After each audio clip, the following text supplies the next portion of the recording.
UN Secretary General Antonio Guterres told leaders in Beijing he expects them to allow UN Human Rights Chief Michelle Bachelet to make a credible visit to China, including a stop in the troubled Xinjiang region, his spokesman said Saturday.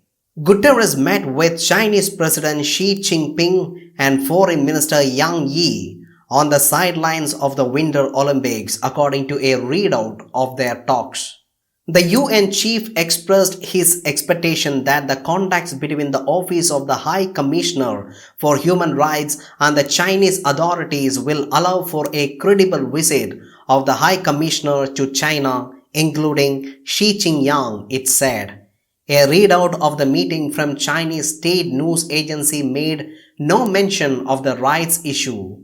Campaigners say that at least 1 million mostly Muslim minorities have been incarcerated in re-education camps in Xinjiang, a far western region where China is accused of widespread human rights abuses, including forced sterilization of women and forced labor. In the run-up to the Winter Olympics, China's foreign minister repeatedly emphasized Guterres' support of the Games at daily briefings. The UN chief himself congratulated Xi on the organization of the Games in their talks in Beijing, the statement from the world body said. But China so far denied Bachelet, a former president of Chile, a long-sought independent visit to Xinjiang. The US government and lawmakers in 5 other Western countries have declared China's treatment of the Uyghurs in Xinjiang a genocide, a charge flatly denied by Beijing.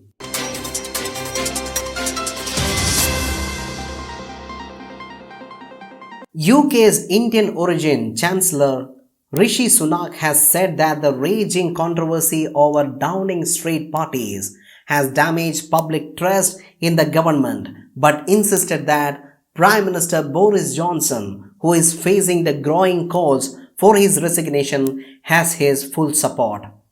Sunak, who dismissed talk of him replacing Johnson, said that the Prime Minister had always told the truth about the parties, the BBC reported. Yes, of course he does. He is the Prime Minister of the United Kingdom. Sunak, 41, said, Yes, I think it has. I can appreciate people's frustration. And I think it is now the job of all of us in government, all politicians, to restore people's trust.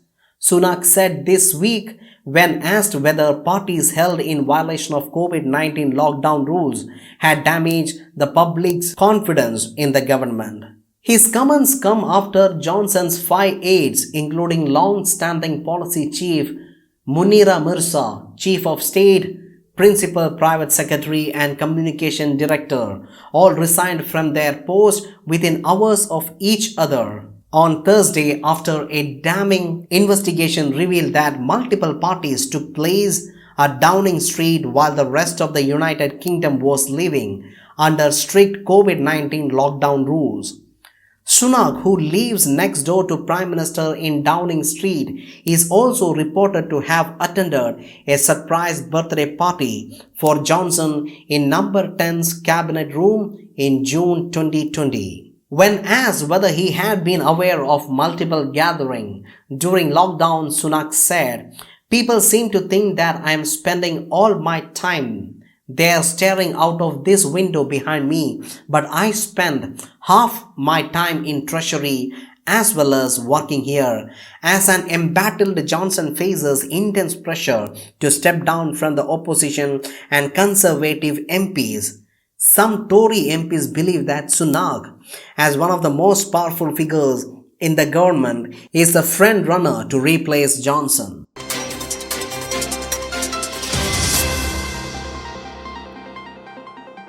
The mayor of Canada's capital declared a state of emergency Sunday, and a former US ambassador to Canada said groups in US must stop interfering in the domestic affairs of America's neighbor as protesters opposed to COVID-19 restrictions continued to paralyze Ottawa's downtown.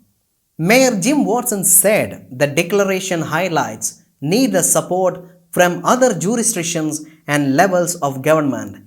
It gives the city some additional powers around procurement and how it delivers services, which could help purchase equipment required by frontline workers and first responders. Thousands of protesters descended in Ottawa again on the weekend, joining 100 who remained since last weekend. Residents of Ottawa are furious at the non-stop blaring of horns, traffic disruption and harassment, and fear of no end in the sight after the police chief called it a siege that he could not manage. The Freedom Truck Convoy has attracted support from many US Republicans, including former President Donald Trump, who called Prime Minister Justin Trudeau a far-left lunatic who has destroyed Canada with insane COVID mandates. Canada-US relations used to be mainly about solving technical issues. Today, Canada is unfortunately experiencing radical US politicians involving themselves in Canada's domestic issues. Many Canadians have been outraged over the crude behavior of the demonstrators. Some protesters set fireworks off on the grounds of National War Memorial last Friday. Protesters have said they won't leave until all mandates and COVID-19 restrictions are gone. They are also calling for the removal of Trudeau's government, though it is responsible for few of the measures, most of which were put in place by provincial governments.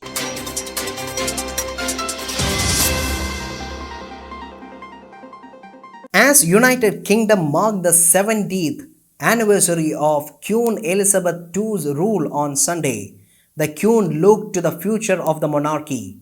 In remarks delivered in time for Sunday morning's front pages, the Queen expressed a sincere wish that Prince Charles' wife Camilla should be known as Queen Consort when her son succeeds her as expected. With those words, the monarchy sought to answer once and for all questions about the status of Camilla, who was initially shunned by the fans of late Princess Diana, Charles' first wife.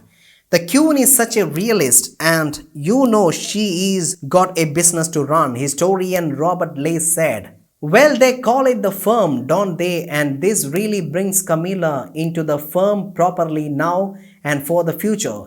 It took years for many in Britain to forgive Charles, whose admitted infidelity and long-time links to Camilla torpedoed his marriage to Diana. The popular, glamorous princess died in a Paris car crash in 1997, 5 years after the couple separated in a messy public split. But the public mood has softened since Charles married Camilla Parker in 2005. Now known as Duchess of Cornwall, the 74-year-old Camilla has taken on roles at more than 100 charities, focusing on a wide range of issues including promoting literacy, supporting victims of domestic violence and helping the elderly. Her down-to-earth style and sense of humor eventually won over many Britons. Her warmth softened Charles' stuffy image and made him appear more approachable, if not happier. Charles 73 has long made it clear that he wants Camilla to be known as Queen when he ultimately succeeds his mother on the throne.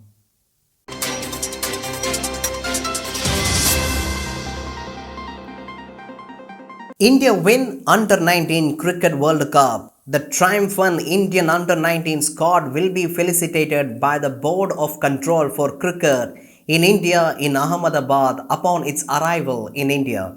On Sunday, the BCCI announced a cash reward of rupees 40 lakhs each for the squad members and rupees 25 each for support staff.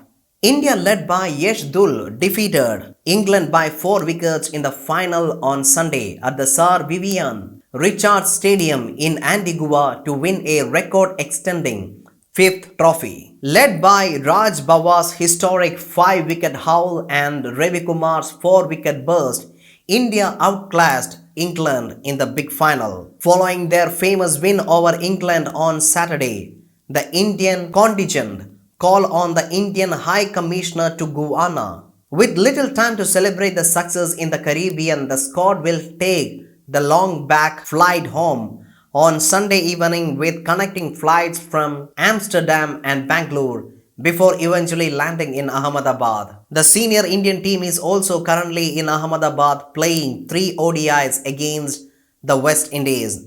With the team in bubble, it is not yet known if the Under 19 boys will get to interact with their seniors.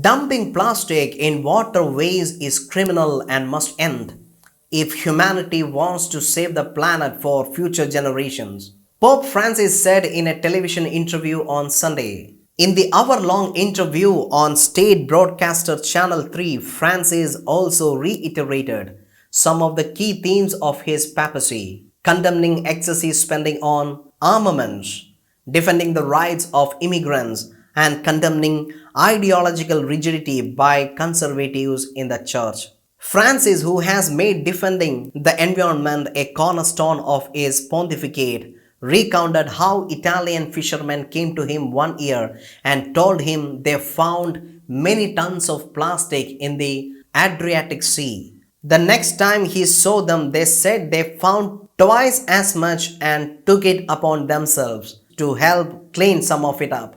Throwing plastic into sea is criminal. It kills biodiversity. It kills the earth. It kills everything, he said. Looking after creation in an education process in which we must engage, he said, citing a song by Brazilian singer Roberto Carlos, in which a boy asked his father why the river no longer sings, and the father responds that we finished it off. As to elaborate on his taste in music, Francis, who made a surprise visit to a Rome record store last month, said he mostly likes classical music and also tango.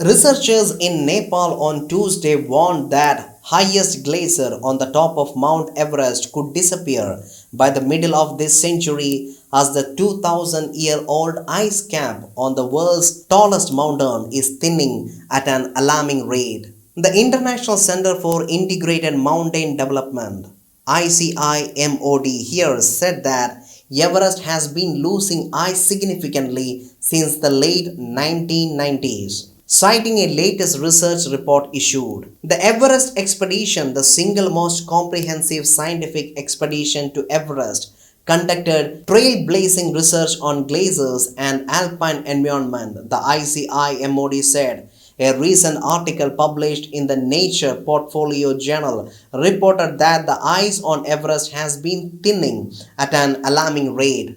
The multidisciplinary team comprised scientists from 8 countries including 17 from Nepal. 3 of the co-authors of the study were affiliated with ICIMOD. It has been estimated that the ice in the South Col Glacier, located at an elevation of 8,020 meters, is thinning at a rate of nearly 2 meters per year, the report said. The findings were based on data from 10-meter-long ice core obtained from South Col Glacier in the Nepalese side of the Everest at an elevation of 8,020 meters and meteorological observation from the 2 highest automatic weather stations in the world located on the southern slopes of Everest.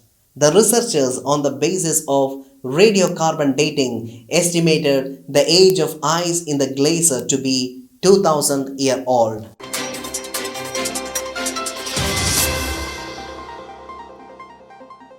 China on Sunday pledged closer cooperation with Pakistan under the USD 60 billion CPEC investment program and called for resolving the Kashmir issue properly and peacefully while opposing any unilateral actions that could complicate the situation.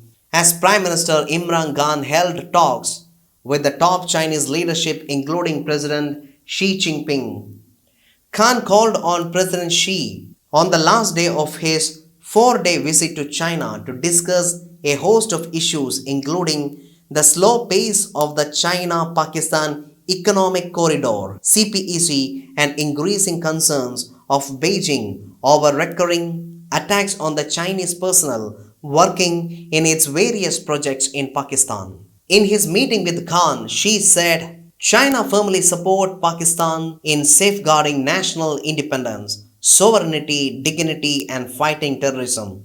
He said China is willing to join hands with Pakistan to push forward the in-depth development of the CPEC and ensure the implementation of key projects.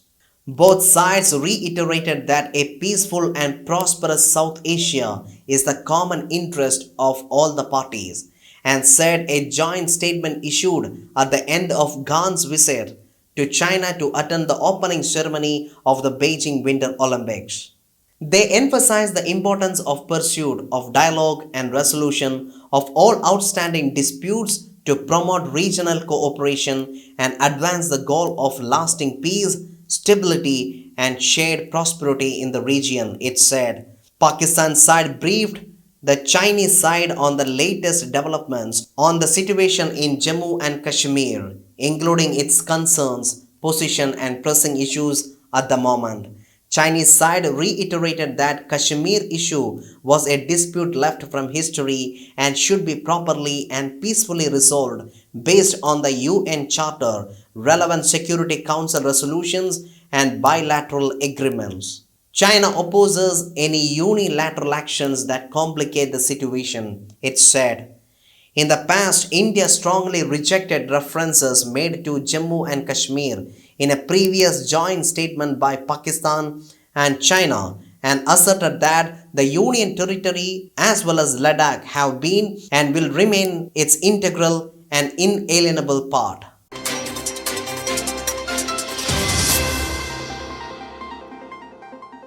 The head of World Health Organization insisted Wednesday that COVID is not finished with us, appealing for more support to fight the pandemic after his agency reported that cases counts and deaths fell worldwide over the past week. Tedros Adhanom launching a new $23 billion campaign to fund WHO's efforts to lead a fair rollout of COVID-19 tests, treatments, and vaccines around the world, cautioned that disease knows no boundaries and the highly transmissible Omicron variant has shown that any feeling of safety can change in a moment. WHO's weekly report released late Tuesday showed that case counts fell 17% worldwide over the last week, including a 50% decline in United States, while deaths globally declined 7%. Depending on where you live, it might feel like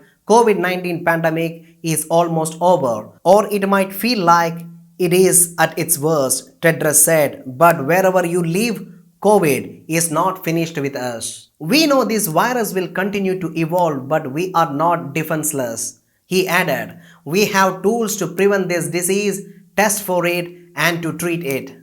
Omicron, which is more contagious than the other variants but has generally brought less severe disease, made up nearly 97% of all cases tallied by the international virus tracking platform known as GSAID. WHO reported more than 19 million new COVID-19 cases and just under 68 new deaths from January 31st to February 6. Experts say figures are believed to greatly underestimate the real toll.